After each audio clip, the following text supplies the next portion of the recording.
From Wisconsin, Ms. Moore for 5 minutes. Thank you so much, Mr. Speaker, and I rise today in support of the Export-Import Bank, the official export credit agency of the United States of America. Mr. Speaker, it is so frustrating to see this normally bipartisan effort to support the American economy get hijacked.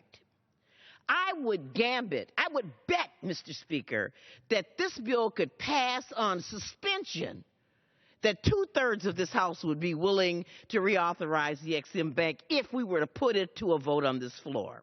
But nope. Instead, we are forced once again to yield to a minority of the majority, the Tea Party, which demands decapitation of an economic development and jobs creator giant, the United States of America's Export-Import Bank. And why is this? Is it because the bank doesn't work? No. It is an example of how government effectively can partner with the private sector. The bank puts U.S. exporters on equal footing when foreign competitors have foreign export aid, and it bridges the gap in the private market. The reality is that in the global marketplace, our competitors are aggressively using their export banks. Milwaukee, Wisconsin, my district, is still a very much manufacturing economy, second in the nation, relying on this sector. And every day, workers in Milwaukee compete against foreign workers with extensive and aggressive foreign export credit agency backing. Today, the United States Export-Import Bank supports an estimated 205,000 export-related jobs in the United States. Now, my fellow Republican Wisconsin colleagues not long ago, Representatives Ryan and Representative Sensenbrenner, urged bank financing because, quote, all steps should be taken to reinvigorate the economy and bring jobs to the United States, unquote. With higher than average unemployment in Milwaukee, the need for the bank has not changed. Not only does the bank support jobs, but it makes a profit from its operation and pays funds back to the U.S. taxpayers, $5 billion since 1990. Now, opponents don't acknowledge that.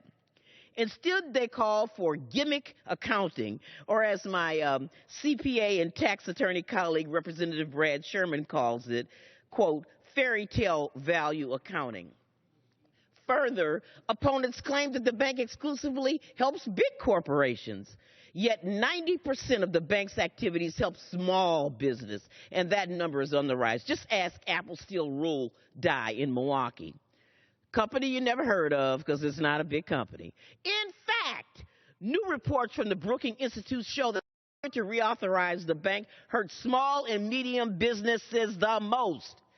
Now, I hear Delta testify against the Ex-Im Bank and then hypocritically turns around and uses foreign export credit agencies for their fleet. By the way, Delta would qualify to use more foreign export credit to buy foreign-made Airbus aircrafts if Congress does not reauthorize the Export Bank. For real, colleagues, do any of us believe that Delta will turn down foreign support to buy an Airbus plane or a plane from the Chinese? Come on now, I got a bridge to sell you.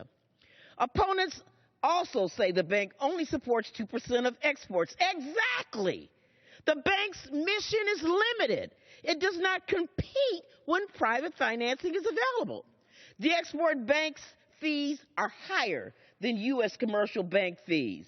It is not in competition. It works in concert with banks here in the United States. This is further proof that the bank is working.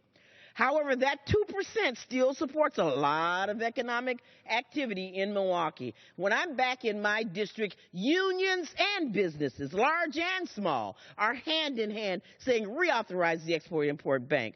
Now, we use the rhetoric of jobs an awful lot around here in Congress. Now is the time to take a powerful stand for U.S. jobs and U.S. workers. Actions speak louder than words. I urge my colleagues to support the reauthorization of the Export-Import Bank. And with that, Mr. Speaker, I yield back. The gentlewoman yields back. The chair recognizes the gentleman from New York, Mr. Grimm, for 5 minutes.